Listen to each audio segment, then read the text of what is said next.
మీరు గుడికి వెళ్ళినప్పుడు, చర్చికి వెళ్ళినప్పుడు, మస్జిద్కి వెళ్ళినప్పుడు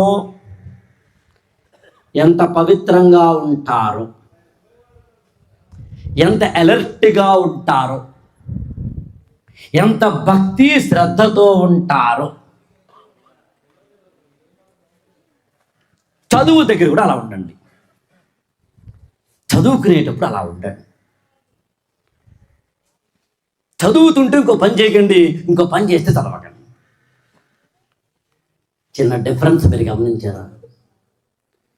చదువుతున్నప్పుడు నువ్వు మర్చిపో, పుస్తకంలో లేనమవు.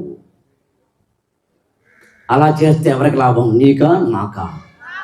నీకే, నాకు కాదు. దీని అంతటినీ కలిపి ఏమంటారంటే, నేను అన్నాను కదా, ఫర్ ఎనర్జీ అండ్ ఎంథూజియాజం అంటారు. ఉత్సాహంగా ఉండండి.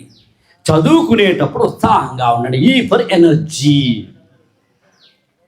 అలానే కేవలం చదువు మాత్రమే అంటలేదు నేను, చదువుకోవడం మాత్రమే, ఇంకే పని చేయొద్దు అంటలేదు నేను.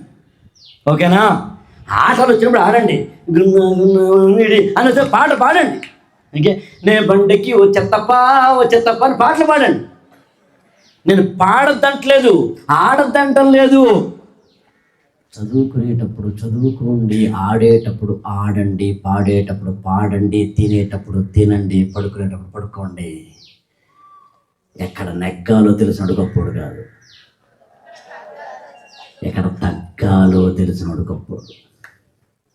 ఎక్కడ నొక్కాలో, ఎక్కడ చెక్కాలో, ఎక్కడ తొక్కాలో, ఎక్కడ మెక్కాలో, ఎక్కడ మొక్కాలో, ఎక్కడ చిక్కాలో, ఎక్కడ చెక్కాలో, ఎక్కడ ఎక్కాలో తెలుసుకోండి.